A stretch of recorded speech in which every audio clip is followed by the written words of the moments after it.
And I do believe that we have rotten politics, and I'm not using that as an exaggeration. Hey everyone and welcome. In this video we're going to be having a look at Boris the backhander, Boris the deceiver, Boris the deceitful even, and I'm sure you'll agree after listening to this story. But before we get into that, please follow me on my social media. In case YouTube think of getting smart again and trying to shut down the channel, at least I'll be able to inform you of what's going on then. So if you use Twitter, follow the link on screen. If you use Parler, follow the link on screen. Or you can join the Discord, you're more than welcome. You'll find all of the links necessary in the description, everyone. Come and check us out, we're a friendly bunch, everyone's welcome. We've been listening to the Tories saying they're going to be reclaiming our sovereignty and all of the other words and words and words. Well, it seems they didn't mean it. This is an article in Breitbart and it's titled, Boris Government Assures UN of its Commitment to the Global Compact on Migration. Yep, you heard that right. That's open borders.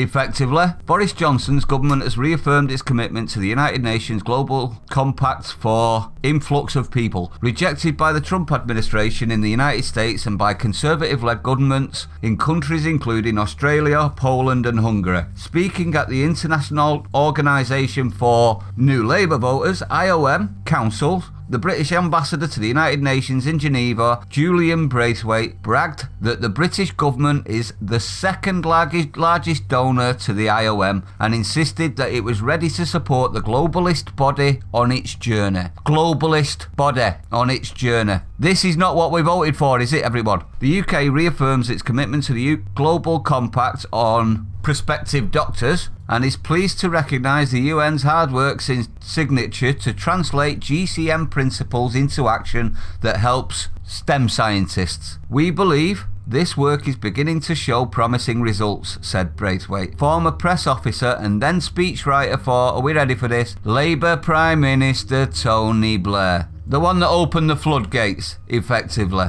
We believe this work is beginning to show promising results and we encourage IOM to continue and to strengthen its valuable work in this area. We also welcome the establishment of the UN Labour Voter Network and its associated networks, he added. Now, if you're wondering why Hungary pulled out of the IOM, it's because they see it as legalising illegal STEM scientist influxes. So you can understand why I have a lot of trepidation about this IOM. But we'll continue. The Migration Compact has been deeply controversial with over 130,000 people signing an official parliamentary petition asking for Britain to be kept out of it without success. So they ignored us, effectively. It's nice to know you've got a voice, isn't it, everyone? The United States was pulled out of the compact by President Donald Trump in 2017, and from what I can tell, rightly so, with his ambassador to the United Nations saying that it was simply not compatible with US sovereignty. And there you go. So if the US don't see it as compatible with sovereignty, why do we? Australia, who have had problems, as we all know, with mass prospective doctors, so they have a lot more experience with it, and they followed suit straight after America,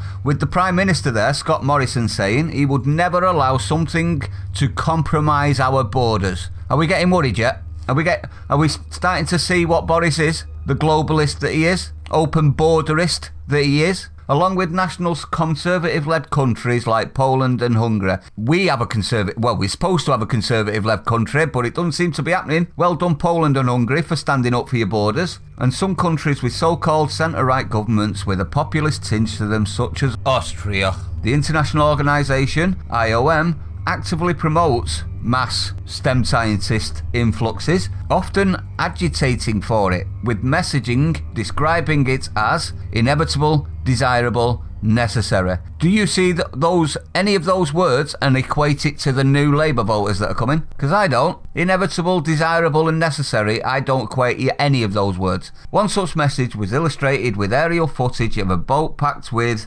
prospective doctors making landfall in Europe, a controversial choice of imagery given STEM scientist boats ties to criminal people smuggling organisations which sometimes collaborate with New Labour voters and often cause migrants, including children, to die at sea. Now, what's my opinion on this? I think it's absolutely disgraceful. He's saying he wants to keep our sovereignty and get our sovereignty back. Well, sovereignty means strong borders and the ability to make our own decisions. How is handing over our borders to the UN in any way, shape or form sovereignty? It's not, is it? This is underhanded, under the table backstabbing is all I can say. He's backstabbing the people that are giving the majority.